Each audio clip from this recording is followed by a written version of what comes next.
ભાવની ભૂખી ભૂખી જુગ જુગ થી વાટ જોતી જોતા જોતા માયા મને ઘડિયા પ્યારા મહાસાયર ના મોતી આ બધું થઈ ક્યારે શકે કે સદગુરુની કૃપા હોય અને અખિલ બ્રહ્માંડના માલિકની મારીને તમારી માથે મેર હોય ને ત્યારે રસ્તો પકડાય છે, નકર આ રસ્તો પકડાય નહીં. કારણ કે બેહવાની જગ્યાને અત્યારે સ્થાન ઘણા વધી ગયા. ક્યાં બેહવું, ક્યાં ન બેહવું, શું બોલવું, શું ન બોલવું, શું મારે ખવાય, શું ન ખવાય, શું પીવાય મારે, શું ન પીવાય. આવી માણસમાં જો જાગૃતિ આવી જાય ને એ માણસ બની જાય. પણ એ બને ક્યારે? પારસમણી જયારે લોઢાને અડે તાર હોનું થાય. પારસમણીના જોઈ લો પારખ્યા, લોઢાને કંસન કરે, ખોમાં હીરલો હાથથી આવો અવસર પાછો નહીં મળે. મોંઘામાં મોંઘો મનુષ્ય દેહ, આનાથી દુર્લભ કોઈ વસ્તુ નથી. દેવતાઓ પણ આની આશા કરે છે. સરદાર બાપુએ સોખું કીધું, મોંઘો મનુષ્ય દેહ ફરી ફરી નહીં મળે. મળે નહીં વારંવાર, ભાઈ તું ભજી લેને કીર્તાર. હાસું કહું સતા કે જો જૂઠું માને તો તારા મુવા કુટુંબને સંભાળ. ભાઈ તું ભજી લેને કીર્તાર. આ મનુષ્ય દેહ છે ને વારંવાર નથી મળતો. આ તો કાક કરોડો પેઢીના પુણ્ય હોય ને ત્યારે 184 ફરતો ફરતો એક વખત આ મનુષ્ય દેહ મળે. પણ મનુષ્ય દેહ મળ્યા પછી ભક્તિ ભાવ, પરમાત્માની નજીક જીવવું અને માતા પિતાનું આજ્ઞાનું પાલન કરવું, જવો જીવન જીવવાની મજા આવે. સંપત્તિ એ મહાન નથી, સમજણ મહાન છે. સમજણ હશે ને તો સંપત્તિ વહેલા મળી ગમે ત્યારે આવી જાય.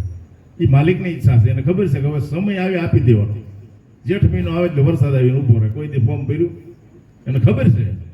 એમ પરમાત્મા જો આપણામાં સમજણ હશે ને સદગુરુની કૃપા છે તો સંપત્તિ તો મારો ઠાકર ગમે તાર દે. સમય આવે નરસિંહ મહેતાના 52 કામ કર્યા, એક પણ રૂપિયો નહોતો. તો મારું તમારું ન કરે.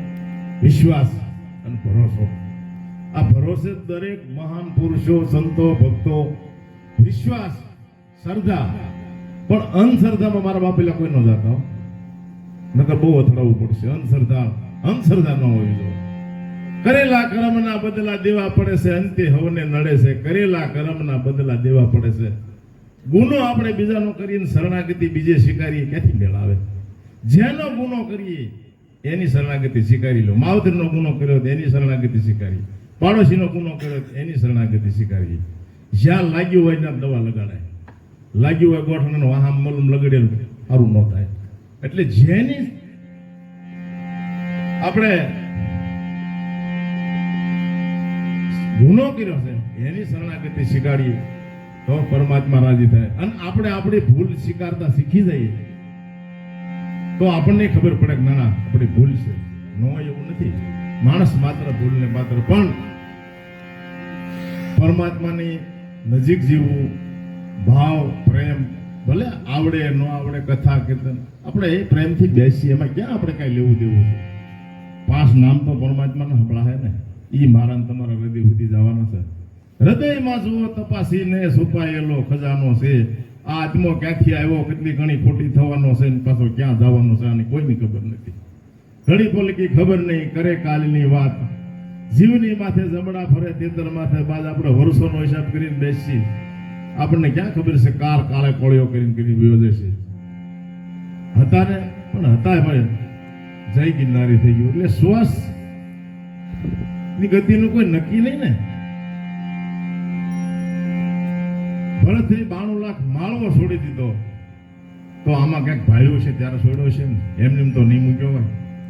ગોપીચંદ ભરતરી 2 મામો ભાણે હતા. અને જ્યારે ગોપીચંદ રાજા નાવા બેઠા એવા સમયે માતાજી આકાશમિત રીતે એનું દ્રશ્ય જોયું અને આંખમાંથી 2 બૂંદ પડ્યા. માતાજીને પૂછ્યું કે માએ તમારું કોઈ અપમાન કર્યું, તમને કોઈ કીધું છે? કોઈ કહેવાને કીધું તો કે ના બેટા એવું કાંઈ નથી. તો તમારી આંખમાંથી આંસુ કેમ? આમ ડામ ઠામ બધું છે, 92 લાખ માળવો છે. તો બેટા એવું કાંઈ નથી. તો કે તો પણ આવી જ કાયા બેટા તારા બાપની હતી, આજ એની રાખ ગોતવા જઈને તો મળે એમ નથી. તો ગોપીચંદ કે પણ આ 92 લાખ માળવો, આ પંચભૂતનું પૂતળું, આ રાજપાટ બધું રહે માતાજી? તો ભાઈ કોઈ જ નહીં રહેવાનું, નામ એનો નાશ. તો કે કાંઈ નહીં રહે? તો કે ના. તો 92 લાખ માળવાનું શું કરવું? જવાનું છે તો નક્કી છે, અહીંનું છે અહીંયા રહી જાય, વાહેલાને દિવાળી થાય પછી પાછળથી પસ્તાવો થાય. તો ગોપીચંદ કે જાગ્યાને લીધે સવાર કરો ને. 92 લાખ માળવો મૂકી દીધો અને પોતે ભજન ભક્તિ એને સ્વીકારી લીધું. શું કામ? એને ખબર પડી ગઈ હતી કે આ બધી માયા છે, આમાં રહીને ભજન કરવું ને એ બહુ કઠિન છે. પણ માતાજીને એક ખાલી શબ્દની ટકોર લાગવાથી ભગવાન શિવનું ભજન કરવા જંગલમાં વયો જવાય. અને એ વખતે આ ભજન લખાણું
શરણ કરી લો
કારણ કે પાઘડે પગ અને બ્રહ્મ જ્ઞાન માણસને વેણ લાગી જાય ને આખી જિંદગી એને સામું ન જોવે.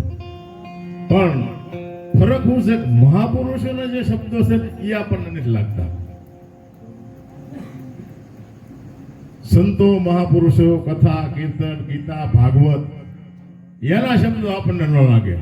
પણ જો કોઈ કઠોર વેણ કીધું હોય ને તો 15 વર્ષ હોય જાય ઉતા ઊંઘમાં પૂછો ને તોય કહી દે મને ફલાણે આમ કીધું હતું. ખોટી વસ્તુ પકડાઈ જાય. તો જ્યાં એ વસ્તુ જ્યાં પકડવાની છે ને ત્યાં સત્ય પકડવાનું છે. તો આ વસ્તુનો આપણને અનુભવ થાય. એમની અનુભવ ન થાય.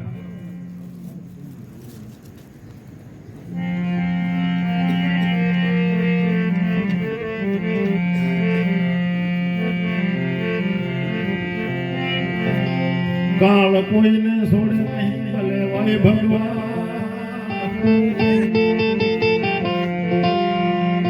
ભીલે બાલો માર્યો તેથી કૃષ્ણ હતા બલવાન ભીલે બાલો માર્યો તેથી કૃષ્ણ હતા બલવાન માનવ જાણે કે મેં કર્યું કરનાર બીજો કોઈ આદરેલા તારા દોષાર રહે મારો હરી કરે સો ઉંદર કાપે કરલિયો સાપ ઉંદર ને ખાય ઉધામાં કરે અવળવું પડે તો દારૂ ધણી આમાં મારું કે તમારું કોઈનું કઈ હાલતું નથી જે માલિકની મરજી હોય ઈ જ થાય મદારી હરફ પકડીને બે દી હુંડલી પૂરી નથી બાર ગામ જાવ પછી ધીમો પડી જાય પછી ખેલ નાખો આ બાર ગામ વયો ગયો 2 કલાક 5 કલાક 12 કલાક 18 કલાક 36 કલાક ગઈ માલપાઈએ ભગવાનને અરજ કરે પૂરો એ તો બરોબર પણ કાક આત્માને તૃપ્તિ તો કરી આ ભૂઠો મારી નાખીશ હવે જોજો આ કુદરતની રચના ઈ માલપા બેઠો અરજ કરે છે અને ઉંદર રખડતો ઈ કાક ગોતતો હતો મને કાક મળી જાય અને જ્યાં હુંડલી હતી ત્યાં કાણું પાડ્યું ઓલો માલપા અરજ કરતો હતો જ્યાં કાણો પાડીને માલ પાડ્યો ને ત્યાં હરફનું મોઢું હતું એટલે ખાવાનું મળી ગયું ને જવાનું મળી ગયું એટલે કીધું ઉંદર કાપે કરંડીયો સાપ ઉંદર ને ખાય ઉધામાં કરી અવળું પડે ધાર્યું ધણીનું થાય જ્યાં નફો લેવા જાય ત્યાં નુકસાની પડે છે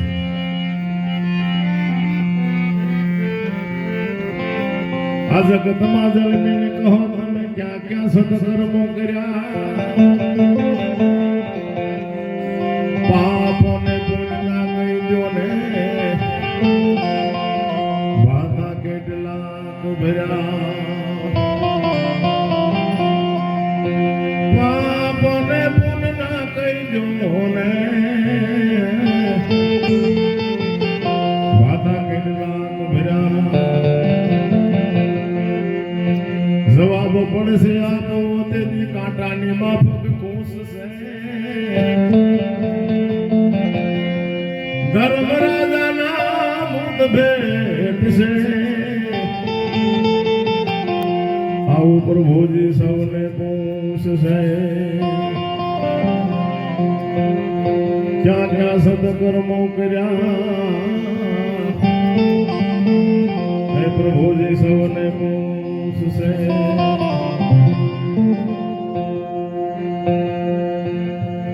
જ્યારે પંચભૂતનું પૂતળું છોડી અને જીવ જ્યારે શિવને શરણે જાય ને ત્યારે એનો હિસાબ માંગે છે આત્મા તો કોઈ દી મરતો નથી ભગવાન કૃષ્ણએ ગીતાજીમાં ચોખ્ખું કીધું આત્મ તત્વ અમર છે અર્જુન ગીતાનું જ્ઞાન સમજાવે અગ્નિ નો બાળે પવન નો સૂકવે અને પાણી નો પલાળે આત્મ તત્વ તો અખંડ છે એને જન્મ મરણ નથી ખાલી કપડું બદલાવે છે આ કપડું જૂનું થાય બીજામાં ધારણ કરે બીજામાં ત્રીજામાં ધારણ થાય પછી જેની જેવી કેટેગરી બાકી આત્મ તત્વ અમર છે પણ કાક ભગવાનનું ભજન ભક્તિ જો જીવની સાથે હશે ને તો એ હારી આવવાનું છે બાકી તો બધું અહીંયા રહેવાનું છે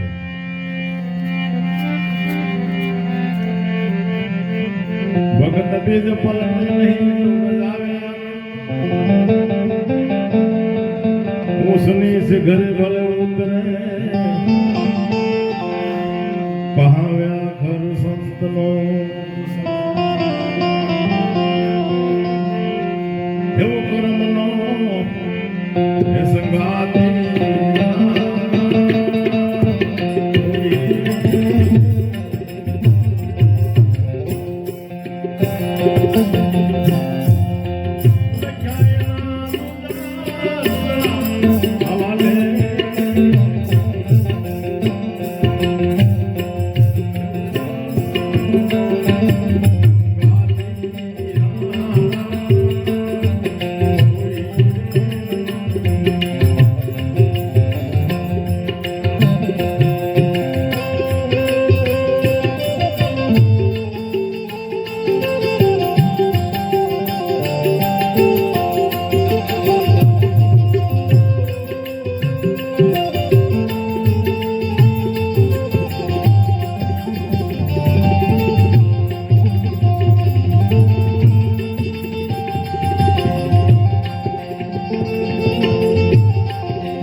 Thank you.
બોલીએ રામચંદ્ર ભગવાન કી કૃષ્ણ કનૈયા લાલ